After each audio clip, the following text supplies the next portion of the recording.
タイヤレバーが1本折れてしまいました。このタイヤレバーでタイヤを外すのはちょっと限界かもしれませんね。新しいタイヤレバーを使って外してみたいと思います。新しいタイヤレバーはこのように金属製なのでリムに傷がついてしまうのですが、このようなリムプロテクターが不足しています。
分解している最中に気がついたのですが、このブラケットを止めているピボットの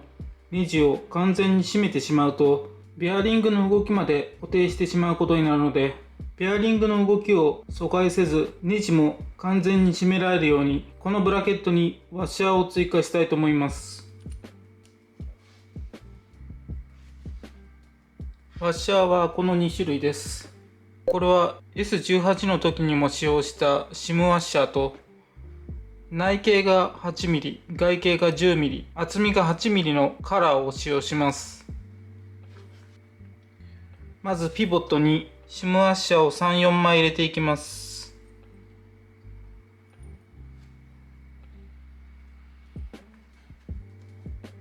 その次にブラケットを差し込みます。ブラケットを差し込んだら、最初から入っているワッシャーを1枚入れます。ピボットとブラケットはこれでサスペンションハンガーに組み込みます。ネジの方はこのカラーを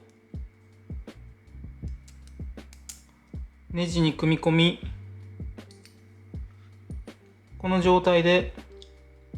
サスペンションハンガーに組み込みます。こうすることでベアリングの動きを阻害せず、ピボットのネジも完全に締めることができます。同様の理由で、このネジも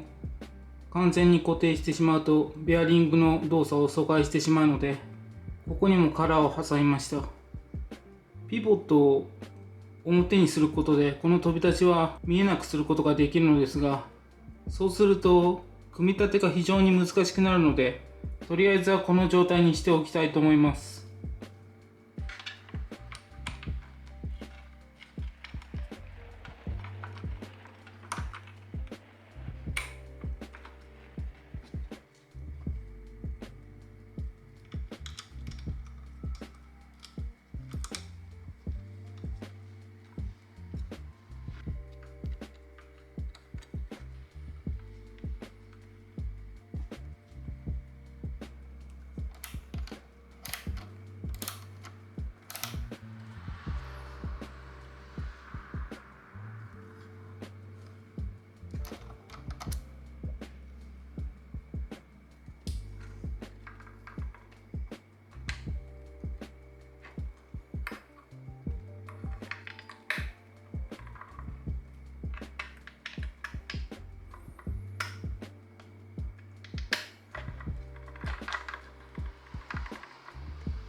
このタイヤに変えて一番良かったところは、オンロードでのグリップが増したことで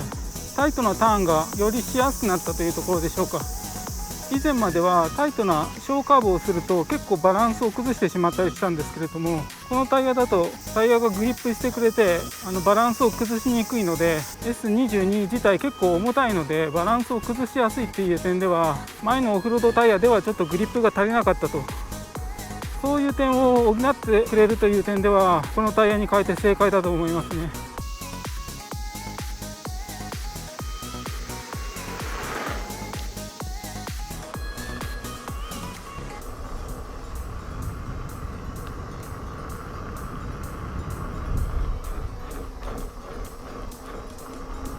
周期的な縦振動に関してなんですけれども、これはタイヤとインナーチューブを変えたことでほとんど解消されたと思っています。実はインナーチューブを変えた時に、パンクしてしまって空気が抜けてしまったんですね。ですので今使っているこの S22 には S18 の 18×3 のインナーチューブを使用しています。それで今のところ全く問題ないので、あとサイズも全く同じだったので問題なく使えています。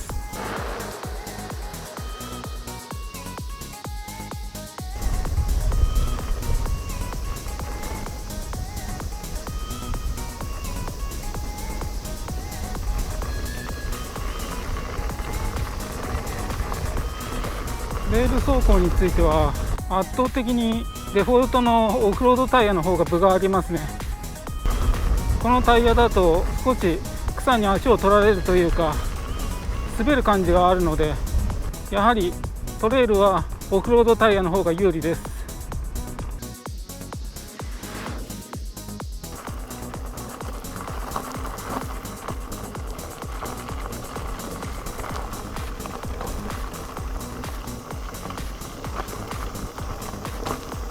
砂利道の走行もやはり圧倒的にデフォルトタイヤの伸びタイヤの方が走りやすいですね。当然かもしれませんが、こうなるとやっぱりデフォルトタイヤの伸びタイヤは結構オフロードでは有効なのは間違いないので、この S22 の重さに対してもう少しオンロードでグリップ力があったりですとか、他のオフロードタイヤでもう少しオンロードでターンの際ですとか、もうちょっとグリップ力のあるタイヤがあれば S22 のバランスをカバーできると思うんですけれども、やはりノーマルの伸びタイヤだとこの S22 の重さ自体をカバーできていないのではないかと思います。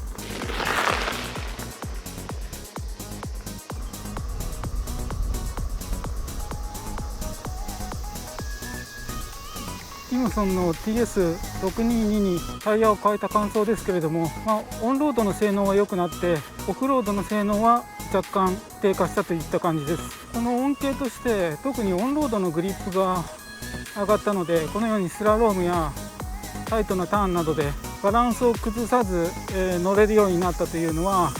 大きな利点かと思います。このタイヤの空気圧はだいたい 280kPa 程度に設定しています。縦揺れの振動に関してなんですけれども、前回の動画であった縦揺れの振動に関してもこのタイヤに変えたことで多分解決しているような気がします。ほとんどその縦揺れの振動を感じなくなったような気がします。多分なのでデフォルトの伸びタイヤか、パンクしてしまったその最初に使っていたインナーチューブが原因だったのではないかというふうに考えています。この S22 もオフロードでそこまで運用する気はないので、オンロードでこのくらいグリップ力があるタイヤが使えるというのは非常に交換してよかったと思っています。サスペンションに関してなんですけれども、サスペンションはまだちょっとその影響